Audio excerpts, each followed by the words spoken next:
Assalamualaikum warahmatullahi wabarakatuh. Izin memperkenalkan diri, nama saya Zila Syahnarki Ramadan, NPM 2021010294 dari Prodi Hukum Keluarga Islam semester 6. Di sini saya ingin memenuhi tugas filsafat hukum Islam, yaitu menjelaskan tentang substansi hukum Islam. Baiklah, yang pertama ada makna hakikat sesuatu menurut filsafat.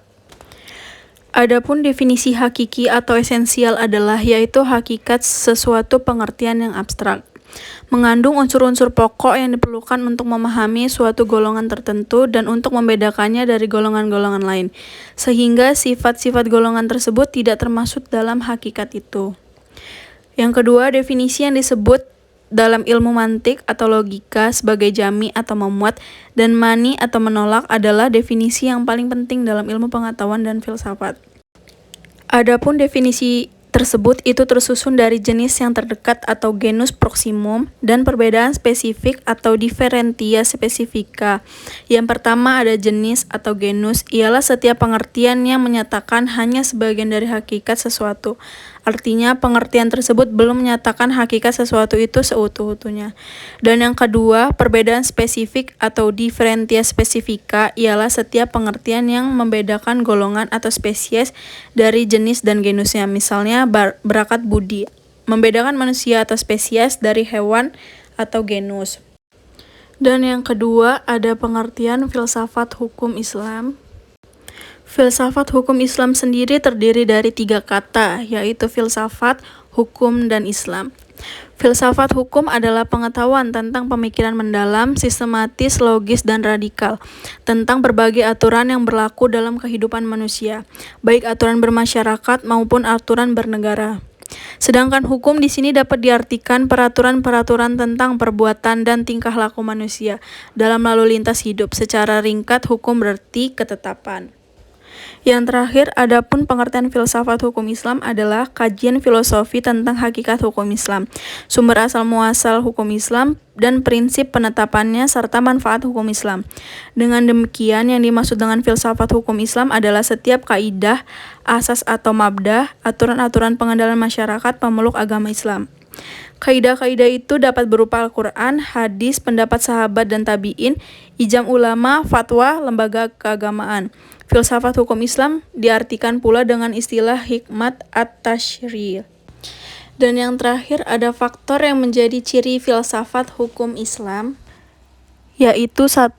Wacana atau argumentasi ialah menandakan bahwa filsafat memiliki kegiatan berupa pembicaraan yang mengandalkan pada pemikiran, rasio tanpa verifikasi uji empiris, atau perbincangan dengan menutup mata.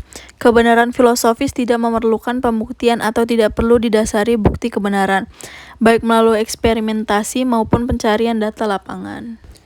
Selanjutnya yang kedua, segala hal atau sekalian alam. Memiliki arti semua materi pembicaraan filsafat adalah segala hal menyangkut keseluruhan yang bersifat universal. Tidak ada yang tidak tersentuh oleh pembicaraan filsafat. Ada atau tidak adanya permasalahan filsafat merupakan bagian dari perbincangan. Hal itulah yang membedakan antara filsafat dan ilmu pengetahuan yang membicarakan lingkup tertentu. Yang ketiga, sistematis. Artinya, perbincangan mengenai segala sesuatu dilakukan secara teratur, mengikuti sistem yang berlaku, sehingga tahapan-tahapan mudah diikuti. Dengan demikian, perbincangan tersebut tepat atau tidak dapat diikuti dan dikaji oleh orang lain. Yang keempat, radikal. Artinya sampai ke akar-akarnya, sampai pada konsekuensinya yang terakhir. Radix atau akar, yang juga disebut arche sebagai ciri khas berpikir filosofis. Dan yang terakhir ada hakikat, merupakan istilah yang menjadi ciri khas filsafat. Hakikat adalah pemahaman atau hal yang paling mendasar. Jadi filsafat tidak hanya berbicara tentang wujud atau materi, sebagaimana ilmu pengetahuan, tetapi berbicara makna yang hakikat terdapat di belakangnya.